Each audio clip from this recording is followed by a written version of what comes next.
오늘 본문은 하늘로 올려져 가신 예수님에 관한 증거의 말씀입니다. 우리 승천이라고 하지요. 예수님의 승천, 어떻게 올라가시게 되었고 올라가신 후에 어디에 계실지 그것에 관해서는 저는 알 수도 없고 설명을 드릴 수도 없습니다.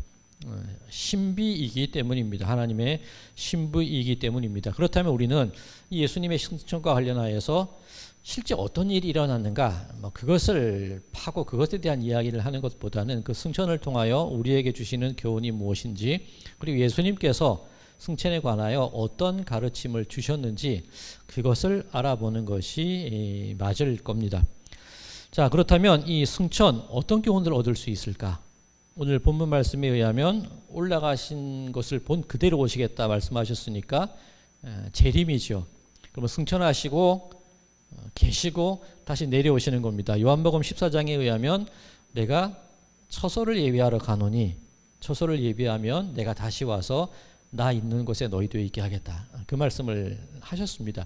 그렇다면 올라가시고 어떤 우리의 처소를 준비하시고 우리를 데리러 오시는 그 과정이 있는 겁니다. 이를 통틀어서 그냥 하늘나라로 할 수 있을 겁니다. 하나님 나라라고 할 수 있을 겁니다. 그런데 그렇다면 우리의 시선과 우리의 관심이 어디를 향하고 있어야 되는가? 우리의 믿음은 그저 하나님 나라에 대한, 하나님 나라를 살아가는 게 우리들의 삶이기 때문에 당연히 하나님 나라에 우리의 시선과 관심이 있어야 됩니다. 그런데 오늘 본문 11절에 의하면 이르되 갈릴리 사람들아 어찌하여 서서 하늘을 쳐다보느냐? 너희 가운데에서 하늘로 올려주신 이 예수는 하늘로 가심을 본 그대로 오시리라 하였느니라. 자, 이 말씀을 보면 하늘나라, 하늘만 보고 있으란 얘기입니까? 아니면 시선을 다른 데 돌리라는 얘기입니까? 어찌하여 서서 하늘만 자세히 보고 있느냐? 하늘나라에 대한 우리의 관심과 믿음이 분명히 있습니다만 서서 하늘만 보면서 그것만 바라며 사는 삶이 우리의 삶은 아니어야 한다는 얘기겠지요. 그러면 우리의 관심은 과연 어디로 두어야 될까? 자, 오늘 지금 읽은 11절에 갈릴리 사람들아 라고 얘기를 합니다. 이 흰옷 입은 두 천사죠. 예수님의 부활, 그 빈 무덤에 있던 부활, 그때 있던 두 천사를 생각나게 하는 존재들입니다. 갈릴리 사람들아 얘기합니다. 이 갈릴리는 어떤 곳입니까? 지금 예루살렘인데 변방 지역이지요. 그리고 유대인들에 의해서 무시당하고 천대받던 지역 사람들이 갈릴리입니다. 주변 사람들이에요. 중심지 사람들이 아닙니다. 그리고 제자들은 출신지가 갈릴리입니다. 그렇다면 갈릴리 사람들아라고 말하는 게 이 촌뜨기들아, 그런 얘기는 아닐 겁니다. 우리가 어디에 시선을 둬야 될지 이 천사가 제자들을 향하여 부르는 이 부름 속에 우리의 관심의 방향이 나타나는 겁니다. 갈릴리, 예수님께서 활동하셨던 곳, 거니셨던 곳, 제자들과 함께 생활하시고 많은 병자와 귀신 들린 자를 쫓아내시고 사람을 먹이시고 그렇게 그들과 함께 하신 장소가 갈릴리 아닙니까? 그러면 굳이 제자들을 향하여서 갈릴리 사람들아 라고 얘기할 때 떠올리라는 거죠. 예수님과 살았던 그 삶들, 예수님과 살았던 그 모든 생활의 그 시간들을 떠올려 보라는 겁니다. 그러면 자연스럽게 우리가 향해야 될 시선은 서서 하늘만 자세히 바라보는 것이 아니라 우리의 시선이 갈릴리로 향해야 된다는 것, 중심이 아니라 변방, 내가 잊혀졌던 곳, 기억나지 않던 곳, 관심받지 못하는 사람들이 있는 곳, 주목받지 못하는 이들이 있는 그곳으로 자연스럽게 우리들의 시선이 돌려져야 된다는 겁니다. 이른바 버림받은 사람들, 죄인들, 그들을 향한 우리의 초점, 그곳에 하나님 나라가 임하여야 한다는 그런 의미로 받아들일 수가 있을 겁니다. 자, 이후에 제자들이 다락방으로 다시 모이게 되죠. 마가의 다락방으로 모입니다. 기도합니다. 그 후에 그들이 제일 먼저 했던 일이 무엇이냐면 예수님의 12제자 가운데 가룟 유다가 예수님을 배신하고 자살을 하잖아요. 몸매고 배가 터져서 죽게 되지 않습니까? 그 비어있는 그 가룟 유다의 자리를 채우는 일을 제자들이 제일 먼저 해요. 우리 개념으로 말하자면 조직을 재정비한다 그렇게 생각할 수도 있지만 단순히 그런 의미가 아닙니다. 예수님이 12제자, 12지파를 의미합니다. 제자들이 질문했던 질문이 있었습니다. 예수님 승천하시기 전에 이스라엘 나라를 회복하심이 이되니까 그때 예수님께서 땅끝까지 내 증인이 되리라 말씀하셨죠. 자, 12지파라는 것 단순히 이스라엘 영토 내에 있는 이스라엘 유대인들로 구성된 12지파를 의미하는 게 아니에요.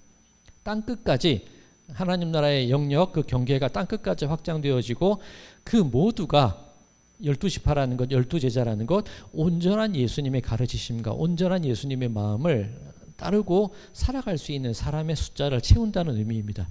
조직을 재정비해서 다시 나가자 이런 의미도 있겠지만 그보다 더 큰 의미는 온전하신 예수님의 뜻을 이루기 위하여서 우리가 서야 할 자리를 제대로 서 있자, 그런 의미가 되는 겁니다. 그러니 하늘만 보고 있던 제자들이 제일 처음 행했던 일들이 자기 자리에 온전한 삶의 자리들을 만들어 나가는 그 일을 했던 것이겠지요. 자, 그렇다면 오늘 주제로 다시 돌아와서 승천, 우리는 어떤 교훈을 배울 수 있을까?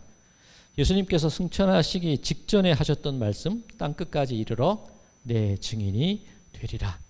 우리 지난주 말씀을 가만히 떠올려 보시면 내가 증인이 되어야지, 너 증인이 되어야 돼, 그런 의미는 아니라고 말씀을 드렸죠. 성령이 임하시고 권능 임함을 통하여서 성령이 이끌려서 우리가 증인된 삶으로 밀려가는 그런 상태, 내가 되어야지가 아니라 성령에 의해서 되어 있는 나를 발견하는 게 증인이라고 말씀을 드렸습니다.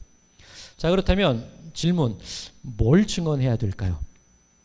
네, 증인이 되라고 하셨는데 뭘 증언하라는 겁니까? 지난주 제가 되도 안 하게 막 흉내낸 거, 이 두 눈으로 똑똑히 봤다니까요 하는데 뭘 봤다고 증언을 해야 된다는 얘기입니까? 자, 이제 예수님께서 말씀하셨던 그 승천에 관련된 이야기들, 교훈들 살펴볼 시간인데, 승천 그리고 이 증인, 전해야 될 이야기, 이 두 가지 주제에 대해서 예수님께서 하셨던 말씀이 있습니다. 자, 요한복음 20장, 오늘은 주로 요한복음 말씀을 많이 살펴볼 터인데, 요한복음 20장은 예수님의 부활을 나타내는 장입니다. 막달라 마리아가 안식 후 첫날 예수님의 무덤으로 찾아갑니다. 그런데 무덤을 막고 있던 돌이 굴려져 있어요. 안을 보니까 무덤이 비어 있습니다. 깜짝 놀란 이 막달라 마리아는 제자들에게로 달려가서 그 이야기를 전하게 됩니다. 그러자 베드로와 요한이 무덤으로 와서 비어 있는 것을 확인합니다. 그런데 성경의 증거에 의하면 이때까지 이들은 예수님의 부활에 대해서 알지 못했다, 그렇게 증거해요. 단순히 무덤이 비어 있구나, 그렇게만 생각한 겁니다. 베드로와 요한은 돌아갑니다.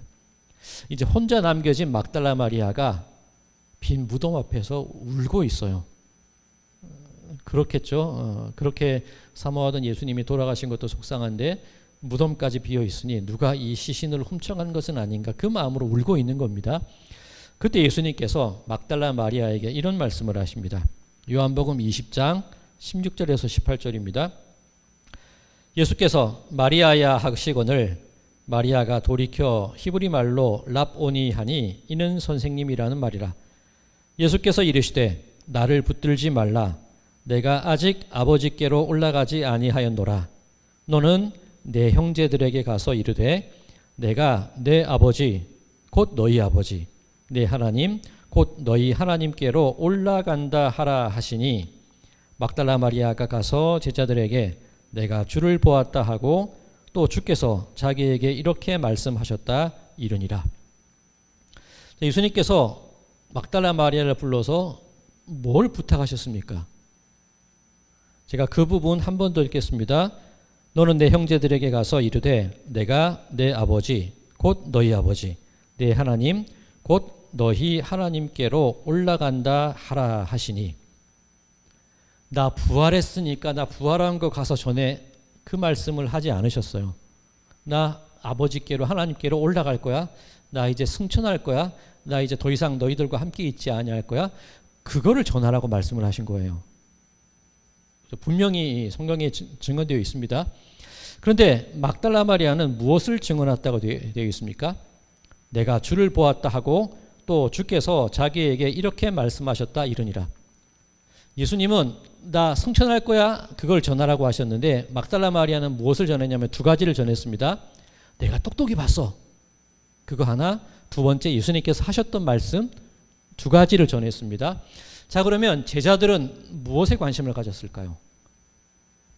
그 후에 나온 게 이 의심 많은 도마가 나는 못 믿겠어, 손가락 넣어봐야 알겠어, 그 얘기가 그 구조 속에 나오는 겁니다. 자, 이제 다시 한번 정리해 볼까요? 예수님은 나 승천할 거야 이걸 전하라고 하셨어요. 그런데 막달라 마리아는 내가 봤어 승천할 거야 이걸 전합니다. 그럼 제자들은 무엇을 받아들이냐면 내가 봤어 이것만 받아들이는 거예요. 그 구조를 아시겠죠? 나는 못 봤어? 너 진짜 봤냐? 나 못 믿겠어? 예수님의 의도와 전혀 다른 이야기들이 전해지고 있는 겁니다. 이게 우리들의 모습이라는 겁니다. 우리들의 관심이 이렇다는 겁니다.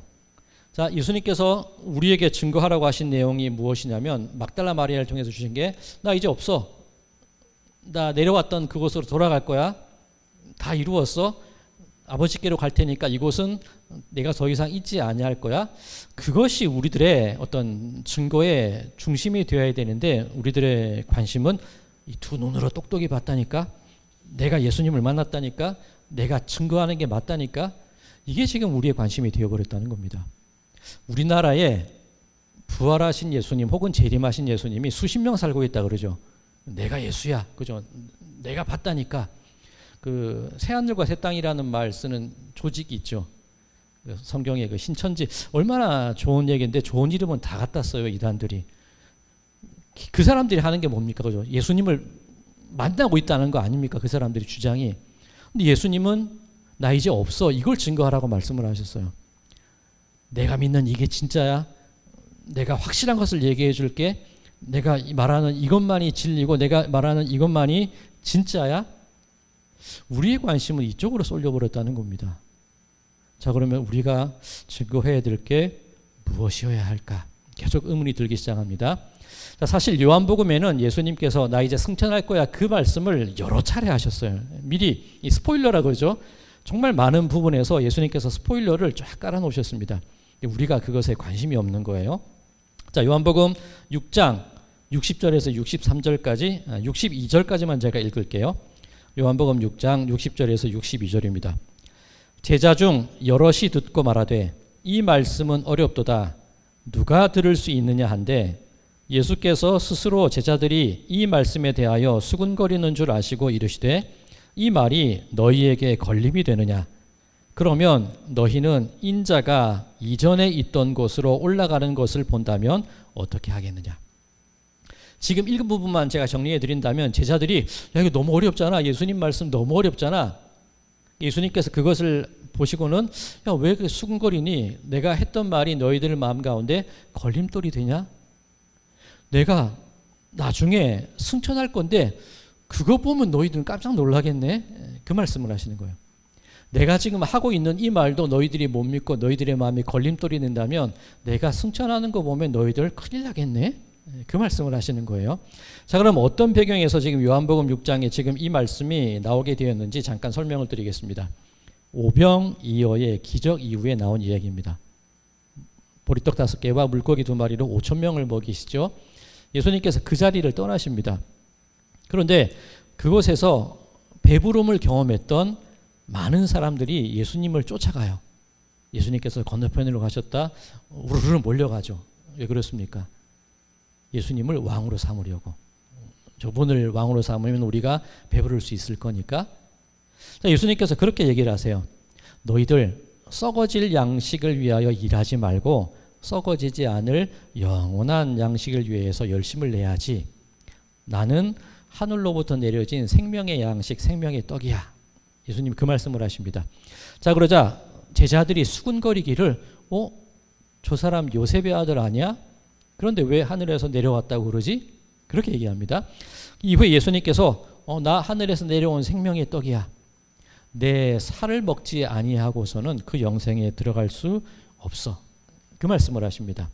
예수님께서 이때 말씀하시던 예수님의 살과 피를 먹는다는 게 어떤 의미가 있냐면 근원적으로 그 출애굽 때 그 유월절 어린 양을 떠올리시면 되는 겁니다. 유월절 출애굽할 때 애굽의 모든 장자들이 죽임을 당할 때 어린 양을 잡죠. 피를 문설주와 임방에 바릅니다. 그리고 그 양의 고기를 구워서 쓴나물과 무교분과 함께 그 저녁에 급하게 먹지 않습니까? 즉 그 피와 그 어린 양을 먹는다는 것은 구원을 의미해요. 생명을 건지는 것을 의미합니다. 예수님께서 나는 생명의 떡이야. 내 살을 먹지 않으면 영생에 들어갈 수 없어. 그 말씀은 내가 십자가를 통하여 너희들에게 생명을 주고 구원을 줄 거야. 그 말씀을 하신 거예요. 제자들이 또 그 유대인들이 또 다른 얘기를 합니다.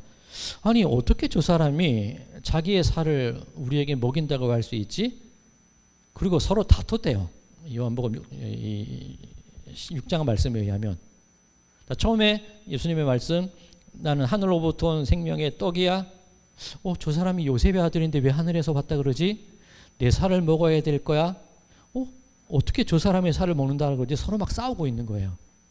그 후에 나온 말이 제가 아까 읽어드린 요한복음 6장 60절입니다. 제자들이 듣고 야, 이 말씀 어려워. 이거 어떻게 이해할 수 있겠어? 그 후에 구절을 보면 제자들이 예수님을 떠나요. 그 12명 제자 말고 많은 허다한 무리들이 예수님을 떠나게 됩니다. 와, 너무 어려워. 그때 하신 예수님의 말씀이 야, 너희들 지금 내가 말하는 것도 그렇게 어려워하면 내가 승천하는 거 보면 깜짝 놀라겠네. 그 배경에서 나온 얘기입니다. 자, 이후에 요한복음 6장 63절 살리는 것은 영이니 육은 무익하니라. 내가 너희에게 이른 말은 영이요 생명이라. 자, 영은 살리고 육은 무익하다고 합니다. 우리들이 육신의 삶이 의미 없다는 뜻이 아니라 예수님께서 말씀하신 육이 어떤 겁니까? 빵을 얻기 위해 예수님을 쫓아다니는 사람들, 그리고 율법을 행하고 율법을 지킴을 통하여서 구원받겠다는 유대인들의 생각, 육신을 통하여서 무언가를 해내겠다는 그들의 생각이 무익하다는 겁니다.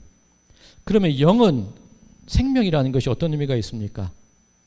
예수님께서 오직 성령이 너희에게 임하시면 권능을 받고 예루살렘, 유대, 사마리아 땅끝까지 내 증인이 되라고 말씀하셨잖아요.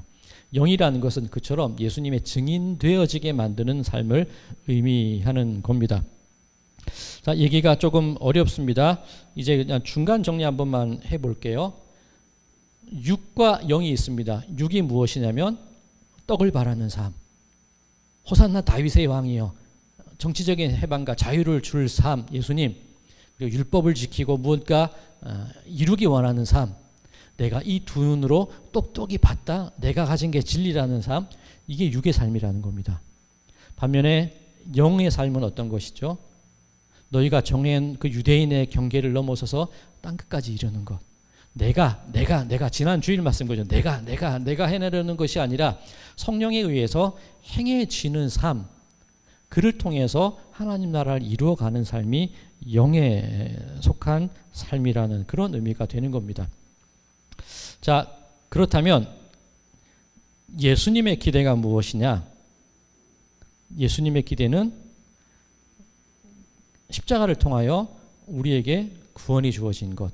그렇게 구원받은 우리들이 내 힘, 내가가 아니라 성령의 힘으로 말미암아 하나님 나라, 생명, 영원, 영생, 구원, 그것에 관한 것들을 증거하며 살아가는 그 삶이 예수님이 우리에게 기대하시는 삶이라는 겁니다.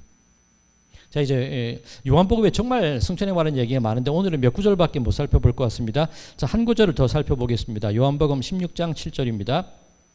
그러나 내가 너희에게 실상을 말하노니 내가 떠나가는 것이 너희에게 유익이라. 내가 떠나가지 아니하면 보혜사가 너희에게로 오시지 아니할 것이요 가면 내가 그를 너희에게로 보내리니. 예수님 승천 이후에 성령님이 임하시는 그 장면을 말씀하시는 겁니다. 그럼 예수님께서 떠나는 게 유익이래요. 사라지시는 게 유익이래요. 너희 눈앞에 내가 보이지 않는 것이 너희들에게 더 좋은 일이야. 그 말씀을 하십니다. 자, 아까 말씀드렸던 예수님께서 막달라 마리아에게 증언하라고 했던 그 얘기 다시 떠올려 볼까요? 나는 승천할 거야. 그런데 막달라 마리아와 제자들은 예수님이 부활했어. 믿겠어? 못 믿겠어? 이게 진짜야. 예수님의 의도와 전혀 상관없는 이 얘기들을 하고 있는 게 우리들의 모습이었다고 말씀을 드렸죠. 자, 떠나가는 게 유익이라는 것. 어떤 의미가 있냐면 내가 똑똑히 봤어. 그 앞에서 예수님은 자리를 떠나시는 거예요. 무슨 의미인지 아시겠습니까? 내가 배부르기 위해서 예수님을 잡아둬야지, 저분만 있으면 내가 배부를 수 있을 거야. 그 자리에서 슬그머니 사라지시는 거예요. 이스라엘의 회복이 이때입니까? 당신이 계셔야지만 우리 이 나라가 회복이 되고 우리는 살아갈 수 있습니다. 그 자리에서 예수님께서 조용히 사라지시는 거예요. 그게 유익이 된다는 겁니다. 좀 이 감이 느낌이 오십니까? 잡고 싶어하는 것, 머물고 싶어하는 것, 확신을 가지고 싶어하는 것, 이것만이 진리라고 말하고 싶어하는 것, 오직 여기에만 답이 있다고 말하고 싶어하는 것, 그 자리를 예수님께서 일부러 떠나시는 거예요. 그거 아니야? 내가 똑똑히 봤어. 그거 아니야? 당신만 있으면 우리 살 수 있습니다. 먹고 살 수 있습니다. 그거 아니야? 이 나라를 회복하면 이때입니까? 그거 아닌데? 우리에게 알려주시는 예수님의 모습은 그게 아니라는 거예요. 떠남으로, 비어있음으로, 없음으로 우리에게 유익이 되는 것을 예수님께서 친히 보여주고 계시는 겁니다. 자, 우리는 기적이라고 하면 오병이어의 기적, 병자가 고침받는 기적, 부활하는 기적, 그것에 우리들의 관심이 쏠려 있는데 예수님께서 원하시는 기적은 사라지는 기적이에요. 아니, 사라지는 게 뭔 기적이 돼? 그렇게 생각이 드실 수 있는데 지금까지 읽어본 말씀의 초점을 보면 내가 사라지는 것을 통하여 너희들에게 정말 놀라운 것을 보여줄 수 있어. 그 말씀만 계속 나오고 있지 않습니까? 자, 그렇다면 우리는 예수님의 승천을 통해서 우리가 얻게 되는 교훈이 무엇이어야 하는 거죠? 무엇이어야 하냐는 겁니다. 내가 붙잡았어? 그 마음에서 벗어나라는 겁니다. 내가 확실히 알고 있어? 그것을, 그 마음을 놓치라는 겁니다. 여기만 구원이 있고 우리들만 하나님의 은총 가운데 있어? 그 자리에서 떠나버리라는 겁니다. 그 우리들의 헛된 믿음의 확신 가운데에서 그 자리에서 비어버리고 떠나버리고 사라져버리고 없어져버리는 그 예수님의 기적, 그것을 우리들 보고 깨달으라는 것, 이것이 승천이 우리에게 주시는 교훈이라고 여겨집니다. 자, 그럼 굉장히 모호해져요. 도대체 뭘 증언하라는 겁니까? 오늘 그 질문의 시작이 그거였잖아요. 뭘 증언할까? 뭘 증언할까? 확실한 것 한 가지 있습니다. 예수님이 나의 그리스도가 되신다는 것, 그게 확실한 증거예요. 그러면 그것을 증거하기 위해서 우리가 뭘 해야 된다는 거죠? 이게 진짜가, 이것만이 진리, 그게 아니라고 말씀을 드렸죠. 그럼 우리는 어떻게 살아가야 된다는 겁니까? 이때 바울이 우리에게 굉장히 명확한 힌트를 하나를 주는 게 있습니다. 빌립보서 3장 10절에서 14절입니다. 조금 긴데 제가 읽겠습니다. 빌립보서 3장 10절에서 14절. 내가 그리스도와 그 부활의 권능과 그 고난의 참여함을 알고자 하여 그의 죽으심을 본받아 어떻게 해서든지 죽은 자 가운데서 부활에 이르려 하노니 내가 이미 얻었다 함도 아니요 온전히 이루었다 함도 아니라 오직 내가 그리스도 예수께 잡힌 바 된 그것을 잡으려고 달려가노라. 형제들아, 나는 아직 내가 잡은 줄로 여기지 아니하고 오직 한 일, 즉 뒤에 있는 것은 잊어버리고 앞에 있는 것을 잡으려고 표대를 향하여 그리스도 예수 안에서 하나님이 위에서 부르신 부름의 상을 위하여 달려가노라. 자, 조금 깁니다만 이 바울의 얘기 다시 한번 천천히 정리해 볼까요? 내가 그리스도와 그 부활의 권능에 참여하기 위하여 그 죽으심을 본받아 나도 부활에 이르고 싶습니다. 바울은 부활하신 예수님을 만났잖아요. 그죠? 다메섹에서, 다메섹 가는 길에서. 그거보다 더 확실한 증거가 어디 있겠습니까? 내가 봤다니까. 내가 봤다니까. 그런데 바울의 얘기가 뭐냐면 이미 얻었다 함도 아니요 온전히 이루었다 함도 아니라 내가 경험한 그것을 뭐라 그럴까요? 그것만 확실한 것이라고 말하며 내가 경험한 그것이 온 세상의 전부이냐, 그렇게 내가 살지 않는다는 얘기입니다. 이 두 눈으로 똑똑히 봤다니까요. 주님이 만드신 빵과 떡을 내가 먹었다니까요. 거기에만 머물러 있는 삶이 아니라 오직 한 일, 즉 뒤에 있는 것은 잊어버리고 앞에 있는 것을 잡으려고 표대를 향하여 내가 이미 경험하고 내가 이미 내 마음에 확신이 들고 내가 이미 뚜렷한 증거로 가지고 있는 그곳에 머물러 있을 때 그것은 자칫 고집과 자칫 우상이 되어버릴 수도 있다는 거죠. 바울의 말은 내가 표대를 향하여 항상 달려가는 삶을 살아갑니다. 그 얘기를 합니다. 내가 봤다니까요가 아니라 내가 더욱더 많은 것을 보기 원합니다. 그 마음으로 달려가는 삶을 살아가는 게 바울의 모습이었다는 겁니다. 어떻게 이럴 수 있느냐? 너무 불확실하지 않은가? 그렇게 말씀하실 수도 있지만 예수님께서 하신 말씀이 그거예요. 오직 성령이 너희에게 임하시면 너희가 권능을 받고, 걱정하지 말라는 거죠.